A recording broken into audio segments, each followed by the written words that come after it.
오늘은 귀한 목사님 오셨는데요. 먼저 하나님 말씀 함께 보고 제가 소개하겠습니다. 마태복음 25장 31절에서 40절 우리 한 절씩 교독하겠습니다. 제가 먼저 31절 말씀 봉독합니다. 인자가 자기 영광으로 모든 천사와 함께 올 때에 자기 영광의 보좌에 앉으리니 모든 민족을 그 앞에 모으고 각각 구분하기를 목자가 양과 염소를 구분하는 것 같이 하여 양은 그 오른편에 염소는 왼편에 두리라. 그때 임금이 그 오른편에 있는 자에게 이르시되 내 아버지께 복받을 자들이여 나와 창세로부터 너희를 위하여 예비된 나라를 상속받으라. 내가 줄일 때에 너희가 먹을 것을 주었고 목마를 때에 마시게 하였고 나그네 되었을 때에 영접하였고 헐벗을 때에 옷을 입혔고 병들었을 때에 돌보았고 옥에 갇혔을 때에 와서 보았느니라. 이 의인들이 대답하여 이르되 주여 우리가 어느 때에 주께서 줄이신 것을 보고 음식을 대접하였으며 목마르신 것을 보고 마시게 하였나이까? 어느 때에 나그네 되신 것을 보고 영접하였으며 헐벗은 것을 보고 옷 입혔나이까? 어느 때에 병드신 것이나 옥에 갇힌 것을 보고 가서 배웠나이까 하리니 임금이 대답하여 이르되 내가 진실로 너희에게 이르노니 너희가 여기 내 형제 중에 지극히 작은 자 하나에게 한 것이 곧 내게 한 것이니라 하시고 아멘. 오늘 말씀을 전해주실 김호영 목사님은 지난 금요일 날부터 있었던 장애인을 섬기는 교사들을 양육하는 일을 오랜 세월 동안 하셨습니다. 우리가 직접 만나기는 처음이지만 사실 그동안 저희 클레마 가족들이 사용했던 그러한 성경 고저가 모두 김혜용 목사님이 섬기시는 단체에서 개발된, 그래서 우리가 많은 혜택을 입고 있는 그러한 단체입니다. 그리고 한국에서 지금 한국 평돌교회를 담임하시는데요, 정말 잊혀진 이웃이라고 할 수 있죠. 그러한 이웃들을 섬기시면서 받으셨던 주님의 마음 들을 수 있는 그러한 기회가 되면 좋겠습니다.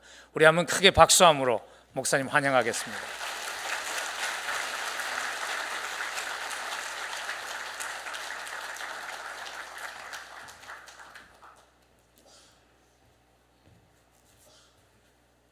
잠시 기도하겠습니다.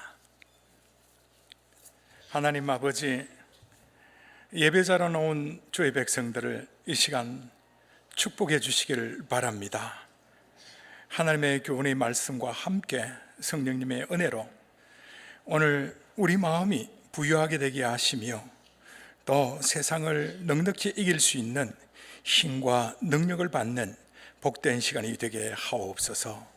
모든 것을 주님 앞에 올려드리옵고 예수님의 이름으로 기도드리옵나이다.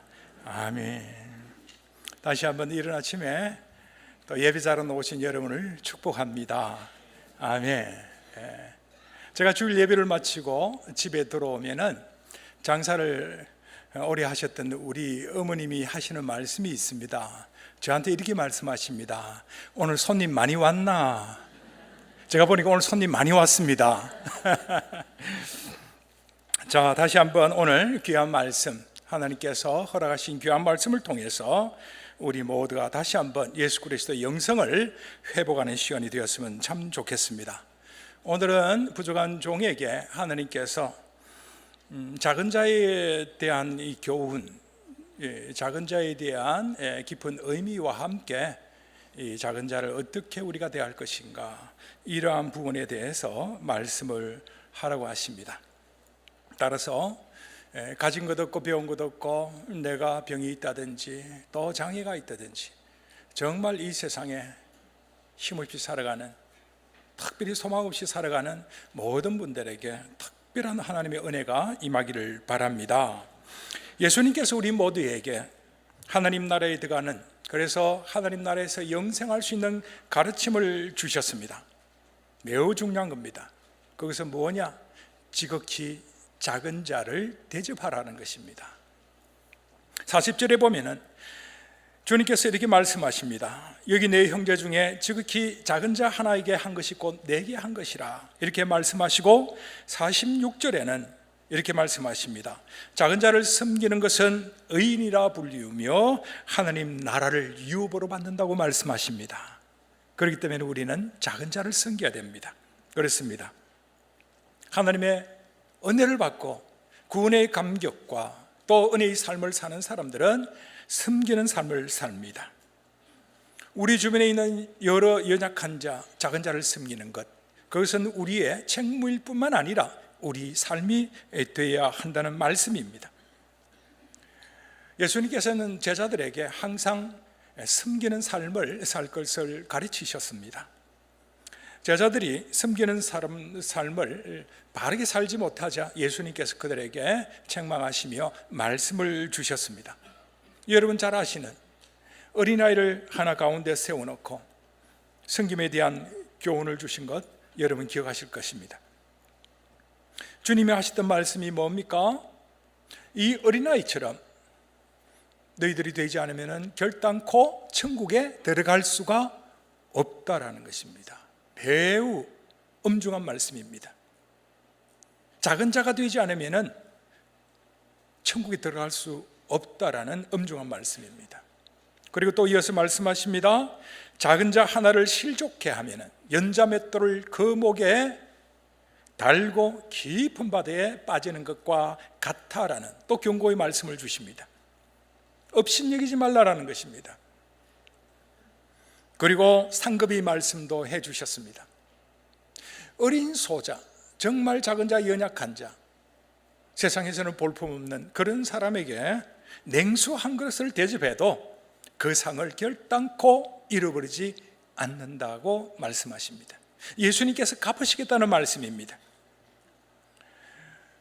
정리하자면 작은 자를 섬기는 것이고 주님을 섬기는 것이며 이것은 너무나 크리스찬에게서 중요한 삶임을 다시 한번 교훈하고 있습니다. 오늘 구체적으로 주님을 섬기는 것이 무엇인지 한번 살펴보도록 하겠습니다. 두 가지 소주제로 제가 말씀을 드리고자 합니다. 첫 번째, 예수님을 섬기는 것이란 무엇인가? 연약함에 눈을 뜨는 것입니다. 연약함의 신비에 눈을 뜨는 것입니다. 연약함의 신비를 깨달아야 한다는 것입니다. 연약함의 신비가 무엇입니까? 예수님의 성육신과 십자가 사건을 바르게 이해하는 것입니다.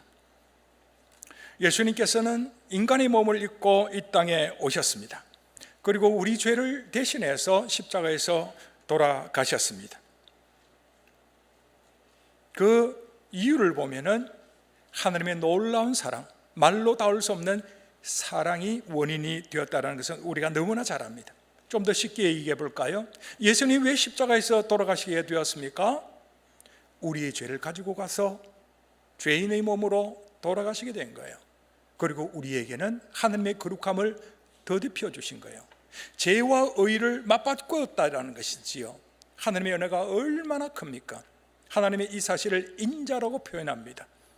하나님의 인자가 영원하다고 표현합니다. 다시 말해서 우리에게 거룩으로 덧입혀준 영원한 하나님 나라에서 영생을 누리며 살아갈 수 있는 이것은 우리가 앞으로 많은 죄를 짓는다 할지라도 취소됨이 없이 하나님과 더불어서 눈물이 없고 고통이 없는 하나님 나라에서 영원토록 왕도라 하신다는 하나님의 불변하는 약속을 우리에게 허락하셨다라는 사실입니다. 얼마나 감사합니까? 여러분, 비밀이라는 것은 답을 가르쳐주면 금방 알아요. 그런데 신비라는 것은 답을 가르쳐줘도 깨닫지 못해요. 예수 그리스도, 그분이 우리에게 오시고 그분이 나의 죄를 대속해서 십자가에 돌아가셨고 그분이 거룩함을 입혀주셨다, 이것을 깨닫는 게 바로 신비입니다. 이거는 성령으로 말미암아 깨닫게 되는 것이요, 그래서 성령의 은혜가 임한 사람이면은 하나님 앞에 순종하고 하나님의 영광을 위해서 사는 삶임을 믿으시기 바랍니다. 아멘. 예수님께서는 하나님의 참 사랑을 이 땅에서 사역하시면서 구체적으로 가르쳐 주셨습니다. 자, 우리에게 하늘의 신비, 하늘의 영생의 축복들을 가르쳐 주시기 위하여 하나님께서는 먼저 거룩한 보좌를 포기하셨어요. 그리고 가정 낮은 이 땅에 인간의 몸을 입고 오셨습니다. 자, 그 여정을 우리가 한번 살펴보기를 원합니다. 여러분, 거룩한 보좌를 포기가 쉽지 않습니다. 우리가 갖고 있는 영예를 조금이라도 내려놓고자 한다면 참 마음에 근심이 많이 있으리라고 생각됩니다. 그러나 하나님께서는 우리를 사랑하시고 우리에게 생명을 주시기 위하여 거룩한 보좌를 포기하셨습니다. 그리고 낮아지셨습니다. 가장 작은 땅 유대 땅에 오셨습니다. 가장 작은 동네 베들레헴에 오셨습니다. 가장 낮은 말구에 오셨습니다. 가장 낮은 신분 고난의 종으로 오셨습니다. 그리고 치욕적인 십자가에서 우리 죄를 대신해서 돌아가셨다라는 사실입니다. 우리의 구원을 위해서 하나님께서 걸으신 스텝이 바로 비하의 영성을 가진 걸음이었다, 이렇게 볼 수 있는 것이에요. 이게 바로 연약함의 신비라고 저는 생각합니다. 예수님께서는 나사렛 회당에서 이사야 선지자가 메시아와 하나님 나라에 대해서 예언했던 말씀을 낭독하시면서 이제 공생의 사역을 시작하셨습니다. 자신이 메시아일 뿐만 아니라 하나님 나라가 이 땅에 도래했음을 선포하신 거예요. 하나님 나라는 이렇듯 나사렛이라는 작은 동네, 산동네에서부터 시작해서 크게 이처럼 확장된 것입니다. 갈대아 우르에서 아브라함을 통해서 하나님 나라를 보여주던 우리 아버지 하나님, 다윗을 통해서 확인이 드러났습니다. 그리고 마지막에는 아들 예수 그리스도를 통해서 이 세상에 하나님 나라가 임했고 메시아가 이 땅에 오셨음을 만천하에 드러내 주셨습니다. 이게 바로 연약함의 신비라는 것입니다. 무엇보다도 우리가 구원받았다는 게 이게 신비예요. 그렇지 않습니까? 우리가 구원받았다는 게 이게 정말 신비 중에 신비입니다. 공생의 사역을 시작하셨던 예수님은 정말 연약한 자, 작은 자들의 친구가 되셨습니다. 연약한 모습으로 그들과 더불어서 밥을 먹기도 하셨고 그들과 대화를 나누셨고 그리고 그들과 더불어 사셨습니다. 예수님께서 이 땅에 오셔서 하나님 나라의 복음을 가르쳐 주신 그 첫 번째 말씀이 무엇입니까? 심령이 가난한 자는 복이 있나니 천국이 저희 것입니다. 가난한 자가 받는 복에 대해서 말씀하고 있다라는 것입니다. 여러분, 그 당시 유대인들 한번 생각해 보시기 바랍니다. 유대인들, 그 선조들이 하나님 나라의 복을 약속으로 받았습니다. 특별히 선민으로서 유일하게 부름을 받고 꿈과 소망을 안고 광야 40년 노정을 거쳐서 가나안 땅에 들어갔습니다. 선조들이 하시던 말씀이 가나안 땅에 꼭 들어가거라, 거기 가면 젖과 꿀이 흐른다, 이렇게 말씀하셨고, 그래서 그 꿈과 소망, 그 고통을 다 참아내면서 가나안 땅에 들어갔는데 딱 기다리고 있는 것이 무엇입니까? 로마의 식민지의 삶이었습니다. 여러분, 주권이 없고 나라가 없는 삶, 그 백성들의 삶이 어떻다고 생각됩니까? 너무나 비참했던 삶이라고 저는 생각합니다. 경제적 수탈을 당했고 마지막으로 자존심을 세울 수 있는 이 종교적 신념, 가치, 이것도 무너지기 시작했습니다. 왜 그랬습니까? 종교 지도자들이 말씀을 갖고 백성을 가르치는데 그걸 권력으로 사용했다라는 것입니다. 하나님의 말씀대로 모범돼 하나님의 백성들을 섬기지 못하고 하나님의 권위의 말씀을 권력의 수단으로 삼고 그래서 그들 위에 지배했던 거예요. 여러분, 유대 백성들이 어떤 소망이 있겠습니까? 정치적으로, 경제적으로, 마지막으로 남아있는 자존심, 신앙적으로도 완전히 무너내려진 거예요. 그때 청년 예수가 나타난 겁니다. 심령이 가난한 자들은 복이 있나니 천국이 너희 것이라. 예수님 발 앞에 모여있는 사람들, 그들은 정말 세상에 소망을 둘 수 없는 사람들이었습니다. 세상을 바라보고 소망을 가질 수 없으니까 오직 하나님만 바라보는 거예요. 이게 바로 연약함의 신비라는 것입니다. 오직 하나님만 바라보는 사람들, 의지할 곳이 없어서 하나님만 바라보며 주여 구원해 주옵소서라고 하는 그 사람들이 바로 하나님의 백성이 된다는, 이것이 바로 연약함의 신비라는 것입니다. 예수님이 이 땅에 오시기 전에 700년 전에 이사야라는 대선지자가 이 땅에 왔습니다. 그리고 하나님 나라를 증거했습니다. 그 하나님 나라의 특성이 뭐냐? 그것은 바로 연약한 자와 작은 자의 나라라고 말씀해 주셨습니다. 우리 같이 한번 읽어볼까요? 시작. 그 작은 자가 천명을 이루겠고 그 약한 자가 강국을 이룰 것이라. 때가 되면 나 여호와가 속히 이루리라. 아멘. 하나님 나라는 많이 가진 자, 힘이 센 자의 것이 아니라 정말로 별 볼 일 없는 연약한 자, 작은 자가 중심이 되며 그 나라를 소유한다라는 것입니다. 오늘 이 시간 이 자리에 앉은 여러분들, 내가 가진 것 없고 정말 내세울 거 없는, 그래서 다른 사람과 비교해봐도 정말 내가 작은 자요 연약한 자라고 생각되는 분들, 오늘 소망을 가지시기 바랍니다. 왜냐하면 하나님 나라가 여러분들 것이라고 주님이 말씀하시기 때문에 그렇습니다. 하나님께서 세상 많은 백성 중에서 유일하게 유대 백성을 선택하신 이유를 우리에게 말씀해 주셨습니다. 그 이유는 딱 하나입니다. 너희들의 수요가 그 모든 백성보다 작기 때문이다. 자, 한번 읽어보겠습니다. 너는 여호와 내 하나님의 성민이라. 내 하나님 여호와께서 지상 만민 중에서 너를 자기 기업의 백성으로 선택하신다니, 여호와께서 너희를 기뻐하시고 너희를 택하심은 너희가 다른 민족보다 수요가 많기 때문이 아니니라. 다 같이 한번 읽어볼까요? 너희는 오히려 모든 민족 중에서 가장 적으니라. 하나님께서 이스라엘을 선택하신 이유는 가장 작았기 때문입니다.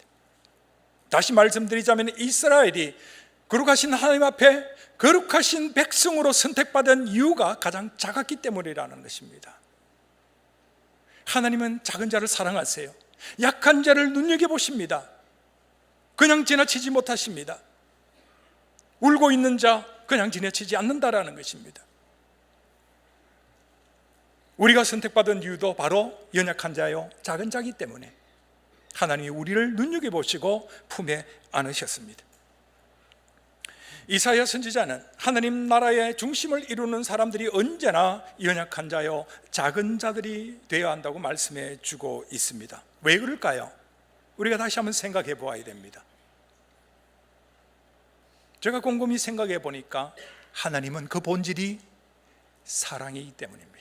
하나님은 사랑이기 때문에, 참 사랑을 충만히 가지고 계신 분이기 때문에 연약한 자를 그냥 지우치지 못한다라는 거예요. 그리고 하나님 나라의 운영 원리가 참 사랑이기 때문에 그렇습니다. 따라서 하나님 나라의 표상인 열린문교회도 연약한 자, 작은 자가 중심이 되어야 되고 참 사랑의 원리로 운영이 되어야 됩니다. 그 어떤 프로그램이나 오퍼레이팅 시스템이 아니라 참 사랑의 원리로 이 거룩한 공동체가 운영이 되어야 된다는 말씀입니다.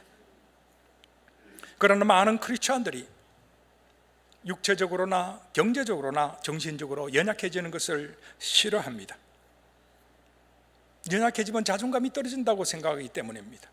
따라서 할 수 있으면 많은 돈을 갖고 권력도 갖고 또한 세상에서 요구하는 힘을 가지려고 합니다. 지식도 많이 가지려고 합니다. 나쁜 것이 아닙니다. 그러나 위험합니다. 세상 것을 가지고 세상에서 큰 자가 되려고 한다면 굉장히 위험할 수 있다는 논리입니다. 왜 그럴까요? 이 세상은 힘으로 움직이는 세상이기 때문에 그렇습니다.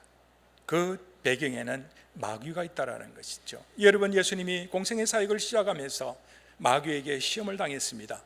무엇으로 시험에 당했는지 한번 가만히 생각해 보세요. 이 세상 것으로 시험을 했다라는 것이죠. 또 예수님은 그 마귀의 시험을 어떻게 이기셨습니까? 오직 말씀으로 이긴 거예요. 세상 것은 없으면 안 됩니다. 우리의 행복과 평안을 위해서 수단이요 도구가 되는 것입니다. 유익합니다. 그러나 그 이상인 것은 아닙니다. 그것을 절대적으로 나의 평안과 기쁨과 생명을 위한 수단으로 삼을 수는 없다라는 것이죠.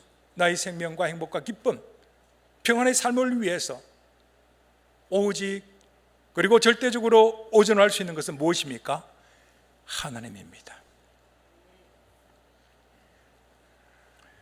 한국에 제가 있으면서 TV를 한번 봤습니다. TV에 소개된 놀라운 일이 있었습니다. 그게 뭐냐면 기독교 여자고등학교 한 학급의 급훈을 소개해 주는 것이었습니다. 여러분, 기독교 여자고등학교 3학년 교실의 급훈입니다. 그 급훈을 보니까 이렇게 기록되어 있습니다. 옆집 엄마의 딸을 이기자. 어떻습니까? 옆집 엄마의 딸을 이기자. 선생님이 너무 놀랐어요. 예수 믿는 학교가 어떻게 이런가? 왜 남을 뒷밟고 이기나는 이러한 급훈을 걸어놨는가? 놀래가지고 그 옆방에 가보았습니다. 그 옆방에 가서 더 놀랐습니다. 이러한 급훈이 걸려 있었어요. 공장 가서 미싱할래? 대학 가서 미팅할래? 여러분, 힘의 논리를 앞세운 경쟁주의는 개인의 신앙뿐만 아니라 신앙 공동체를 병들게 만듭니다. 여러분, 좌우를 한번 보십시오. 친구입니까? 적입니까? 여러분, 친구고 동료지 경쟁하면 적이 되는 거예요. 내 방식대로 하지 않느냐? 경쟁하면 적이 되는 거예요. 우리는 다 하나님의 백성이요, 가족이요, 친구가 되는 것입니다. 크리스찬은 세상의 논리로 살아갈 수 없습니다. 비교의 논리, 경쟁의 논리, 힘의 논리로 살아갈 수 없다라는 것이죠. 남을 죽이고 내 자신이 살아야 되는 이 약육강식의 동물적인 이 세계의 삶, 이 방식대로 따라 살면 안 됩니다. 그렇다면 성령 하나님과 점점 멀어지고 신앙은 없어지게 되는 거예요. 간혹 이렇게 저한테 질문합니다. 그럼 어떻게 해요? 우리가 이 세상에 살아가는데 힘을 다 그냥 버리라는 말씀입니까? 아니죠. 힘을 가져야죠. 그러나 절대적으로 의지하지 말라는 것입니다. 우리가 남들하고 경쟁하지 않고 탁월하게 뛰어난 삶을 살려면 어떻게 해야 됩니까? 더 좋은 신앙을 가져야 되는 거예요. 남들보다 더 열심히 해야 되는 거예요. 최선을 다한 삶을 살 때 남하고 경쟁하지 않을 수 있습니다. 오히려 남을 도우고 살 수 있다는 논리입니다. 그러므로 우리 모든 크리스찬들은 더욱더 신앙을 강하게 가져야 되고 놀라운 은혜를 충족히 받아서 그 은혜와 힘과 능력으로 살아가야 될 줄로 믿습니다. 최선을 다하는 삶을 살면은 남하고 경쟁하지 않을 수 있습니다. 이러한 은혜가 우리 모두에게 있기를 바랍니다. 그래서 성경은 이렇게 말합니다. 즐거워하는 자들과 함께 즐거워하고 우는 자들과 함께 울라고 말하고 있습니다. 여러분, 어떤 사람이 이러한 말씀에 순종해서 시행할 수 있겠습니까? 은혜를 머금은 사람입니다. 하나님의 은혜를 머금은 사람이 이렇게 할 수 있다는 것이죠. 믿음 있는 사람이 할 수 있다는 것이죠. 우리가 잠시 거룩한 공동체에 대해서 한번 살펴보기를 원합니다. 공동체란 의미는 단순히 모여있는 것을 공동체라고 하지 않습니다. 모여있는 곳이란 많이 있습니다. 축구장도 한 목적을 갖고 마음을 서로 나누면서 모여 있습니다. 그렇죠? 야구장도 마찬가지고 극장도 마찬가지입니다. 그런데 우리가 야구장, 축구장, 극장을 극장 공동체, 야구 공동체 이렇게 말하지 않습니다. 왜 그럴까요? 가만히 생각해 보세요. 왜 그럴까요? 거기는 자기 유익과 기쁨을 위해서 잠시 잠깐 다른 사람과 협력하는 곳이에요. 그래서 거룩한 공동체라고 말하지 않는다라는 것입니다. 여러분처럼 거룩한 공동체라는 것은 자기 유익을 위해서, 자기 기쁨을 위해서 다른 사람을 끌어들이는 게 아니라 연약하고 작은 사람들을 위해서 내가 먼저 희생하면서 참 사랑으로 함께 협력하는 공동체, 그런 공동체, 여러분의 공동체가 바로 거룩한 하나님의 공동체임을 믿으시기 바랍니다. 희생이 전제되어야 된다는 것이죠.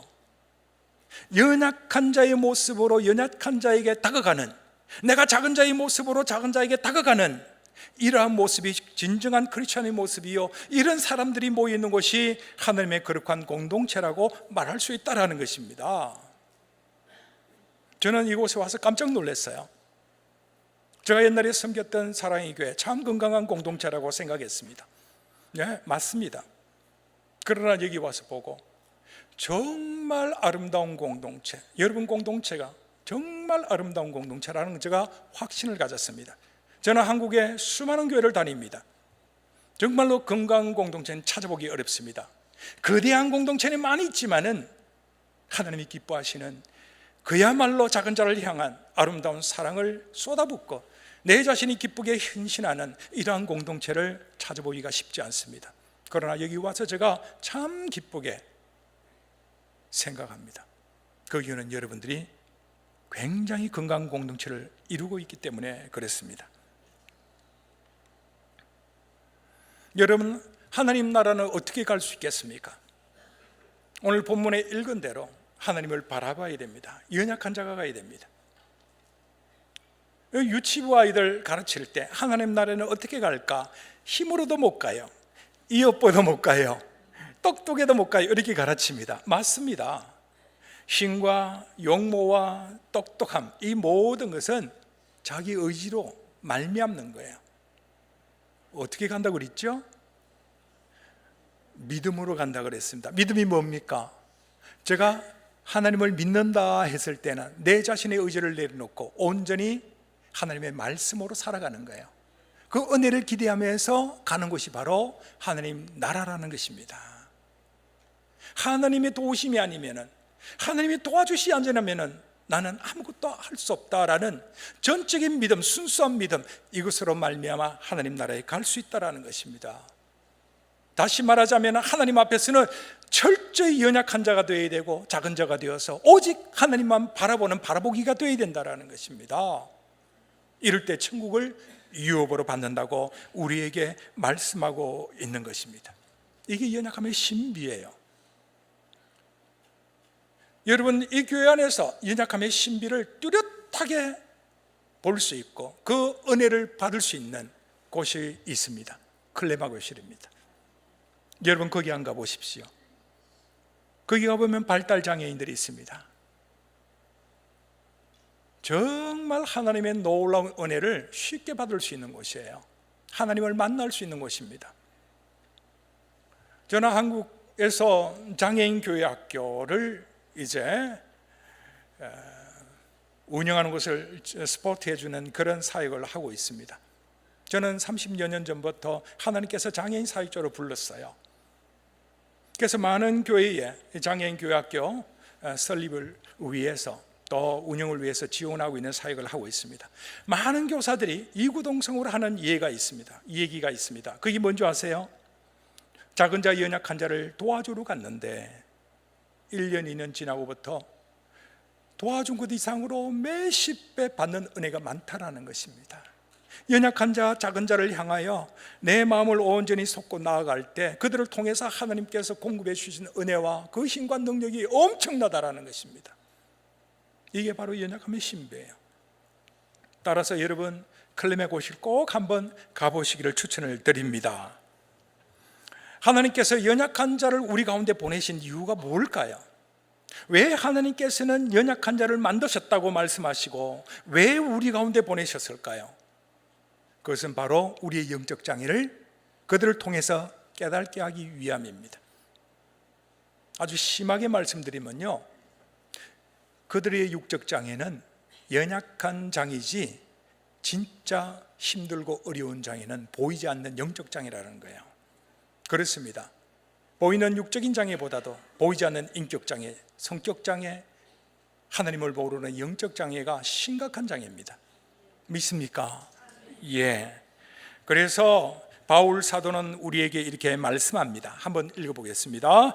하나님께서 세상에 미련한 것들을 택하사 지혜 있는 자들을 부끄럽게 하려 하시고 세상에 약한 것들을 택하사 강한 것들을 부끄럽게 하려 하시며 세상에 천한 것들과 멸시받는 것들과 없는 것들을 통하여 있는 것들을 폐하려 하시나니, 이렇게 말씀하고 있어요. 그들은 우리의 몽학 선생이에요. 우리를 가르치는 선생이라는 거예요.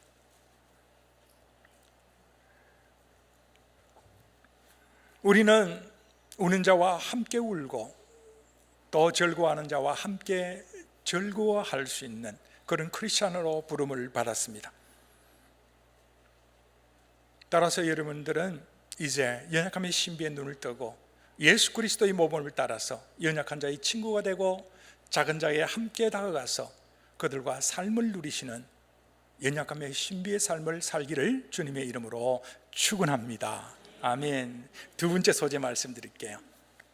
두 번째, 예수님을 섬기란 무언가? 예수님을 섬기고 천국을 소유하기 위해서는 연약함의 자리에 앉아야 된다, 행동해야 된다라는 것입니다.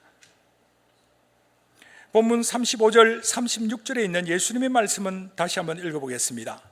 내가 줄일 때에 너희가 먹을 것을 주었고, 목마를 때에 마시게 하였고, 나그네 되었을 때 영접하였고, 헐벗었을 때에 옷을 입혔고, 병들었을 때 돌아보았고, 옥에 갇혔을 때 와서 보았느니라. 언제 예수님을 만났어요? 그것은 바로 연약한 자, 작은 자, 병든 자, 헐벗고 가난하고 굶주린 자들에게 한 것이 곧 내게 한 것이라. 하나님이 이렇게 말씀하시는 거예요. 똑같이 취급하신다는 말씀입니다. 여러분들이 헌금해서 오늘 목사님, 담임 목사님 말씀하신 대로 어려운 사람을 구제하고 돕고 하는 이것이 바로 여러분 나중에 천국 가시면은 잘했다 하면서 안아주면서 상급을 주실 거예요. 그게 바로 주님을 섬기려는 것이라는 말씀입니다. 내게 한 것이다. 얼마나 감사해요. 그리스도인의 이상적인 삶이란 무엇이겠습니까? 그리스도인들, 크리스찬들의 그 이상적인 삶이란 무엇이죠? 하나님의 뜻을 이루는 거예요. 그러면 하나님의 뜻이라는 게 뭘까요? 궁극적으로는 딱 하나입니다. 하나님의 관심은 생명을 구원하는 것입니다. 믿습니까? 예, 생명을 구원하는 거예요. 우리가 교회라고 했을 때 이런 오퍼레이팅 시스템이나 하드웨어가 아니에요. 하나님께서 교회라고 했을 때는 바로 여러분들이에요. 여러분들이 바로 하나님의 집이요, 하나님의 백성이요, 바로 교회라는 것입니다. 하나님의 관심은 오직 생명에게 있습니다. 그래서 우리는 연약한 자, 작은 자에게 관심을 갖고 생명을 공급하는 그런 사역을 해야 됩니다. 주님은 어떻게 하나님 나라를 전거하셨습니까? 앞서 말씀드린 대로 거룩한 보좌를 포기하시고 이 땅에 오셨습니다. 그리고 고난의 종으로 고통을 당하시면서 그리고 극기하는 십자가에서 돌아가심으로 하나님의 구원 사역을 완성하셨습니다.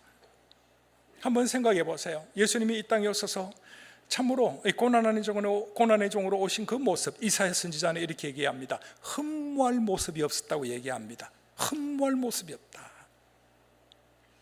아침 저녁으로 온 동네를 다니시면서 복음을 전하고 피곤하고 지친 모습으로 잠시 주무시며 또 아침 새벽에 일어나서 하나님께 기도합니다. 하나님 오늘 어디 갈까요? 무엇을 할까요? 누구를 만날까요? 그분이 능력을 가지심에도 불구하고 오직 하나님을 전적으로 바라보고 의지했습니다. 우리에게 교훈하시기 위함이지요. 자신이 능력이 있음에도 불구하고 하나님을 바라보고 의지했습니다. 가나의 혼인잔치에서도 포도주 기적을 일으킬 때도 그냥 하시면 되는데 겸손하게 내 때가 이르지 않았다, 하나님의 때를 살피셨어요. 예루살렘에 올라가실 때도 하나님의 눈치를 살피셨다라는 거예요. 전적으로 연약한 자, 작은 자의 모습이 되어서 하나님을 의지하는 그런 모습을 우리에게 보여주셨다라는 사실입니다. 십자가에 달려 돌아가시면서 하나님의 뜻을 이루셨습니다. 여러분, 십자가의 고통이 얼마나 큰 고통인지 여러분 잘 아시지 않습니까? 말로 닿을 수 없는,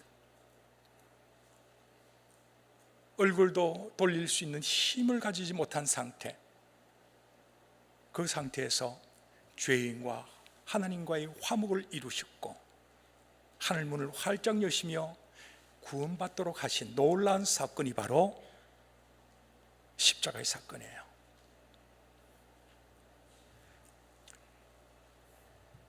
하나님 나라를 선물로 주시기 위하여 주님은 희생제물로 우리 대신 하나님께 드리신 거예요.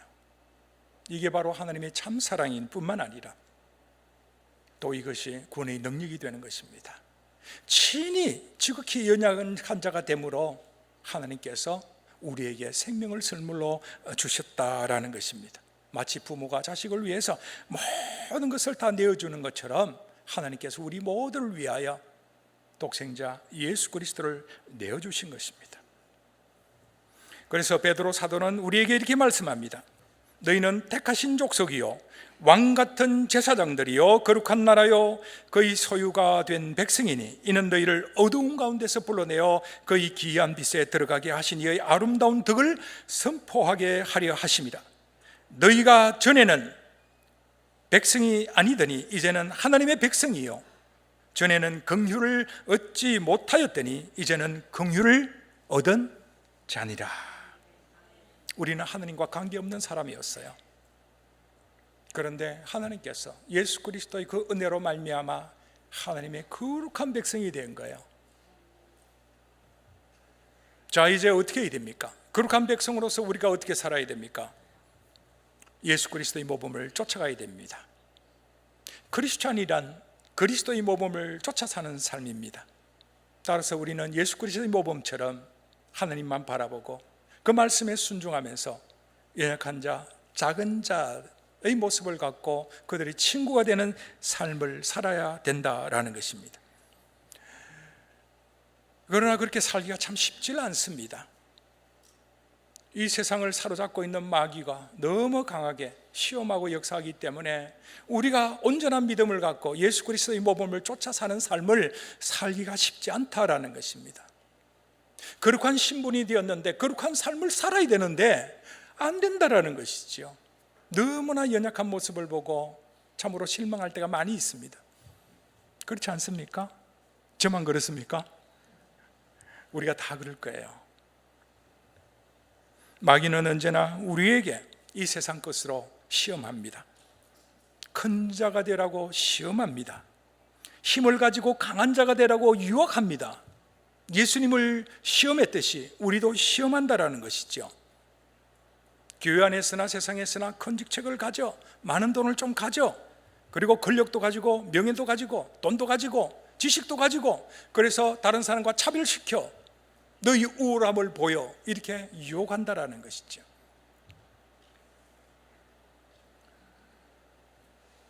많이 가지고 있는 사람, 설사 나의 지식이 탁월하다 한다 할지라도 나의 지식이 탁월함으로 인해서 지식이 없는 사람의 연약함을 비추어낸다면, 그 연약함을 드러내는 데 사용되는 것이라면 우리는 다시 한번 주님의 교훈을 생각해 보아야 됩니다.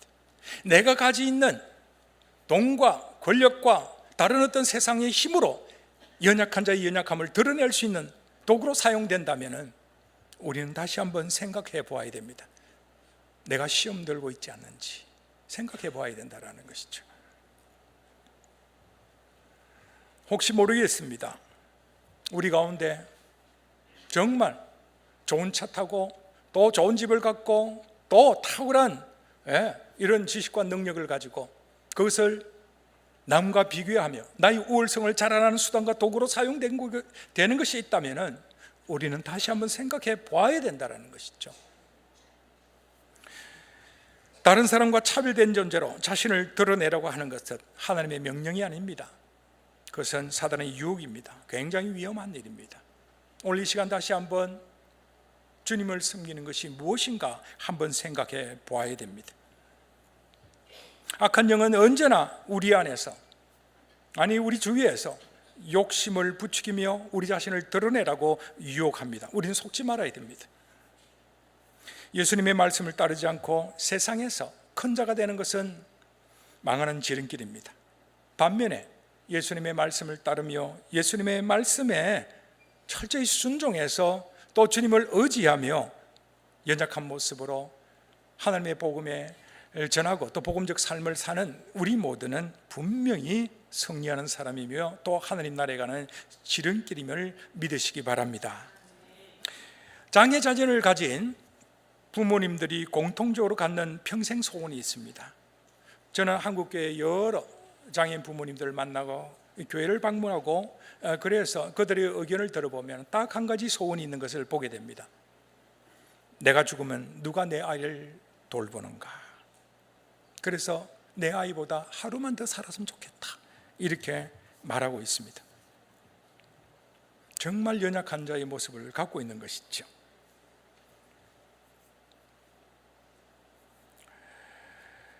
제가 섬기는 비영리법인에서 장애인들을 평생 돌보기 위해서 이제 센터 설립을 기획했습니다. 그러자 하나님께서는 연약함의 신비를 깨달은 아름다운 동력자들을 붙여주셨습니다. 남자 집사님이 한 분 계시는데요, 이분은 11조, 감사헌금, 주일헌금 여러 가지 헌금을 다 하시지만 특별히 연약한 자를 위한 헌금을 하고 계십니다. 그분은 선교사님이 운영하는 고아원에서 자랐습니다. 밥 한 톨도 남기지 않습니다. 자기가 고생인 걸 알기 때문에 그렇습니다. 철저하게 절약하면서 이제 연약한 자의 친구가 되는 것이죠. 우리에게 참 좋은 모범이라고 생각합니다. 사랑하는 성도 여러분, 하나님은 어떤 사람을 좋아하시겠습니까? 저는 아름다운 사람이라고 생각합니다. 이 아름다운 사람이라는 것은 온갖 세상의 고통을 겪고 훌륭한 인격이 되어서 연약한 자의 친구가 되는 이러한 삶을 사는 사람을 아름다운 사람이라고 저는 생각합니다. 이제 여러분, 연약함의 신비에 눈을 뜨시고 연약한 자의 자리에 함께 앉아서 그들과 함께 웃고 또 즐거워하면서 또 같이 울면서 여러분 주어진 아름다운 생을 사시길 바랍니다. 그래서 천국에 가서 하늘나라와 나라에 가서 정말 하루가 천년 같고 천년이 하루 같은 이러한 하나님 나라에서 영원토록 왕노릇하는 귀한 삶이 우리 모두에게 펼쳐지기를 주님의 이름으로 축원합니다. 아멘. 우리 잠시 기도하도록 하겠습니다. 하나님 아버지 감사합니다. 다시 한번 귀한 말씀으로 깨우침을 주시니 감사합니다. 우리 모두가 연약함의 신비에 눈을 뜨게 하시고 연약한 자의 친구가 되어서 작은 자들과 함께 울고 웃는 그러한 삶을 살아가기에 부족함이 없게 하옵소서. 주님 앞에 우리 모두를 맡겨드리었고 성령님의 은혜가 넘치길 간절히 소원하올 때 예수님의 이름으로 기도드리옵나이다. 아멘. 이제는 우리 주 예수 그리스도의 은혜와 하나님 아버지의 극진하신 사랑과 성령님의 교통하심이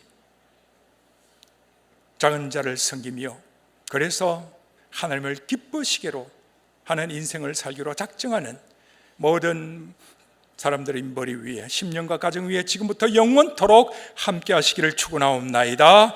아멘.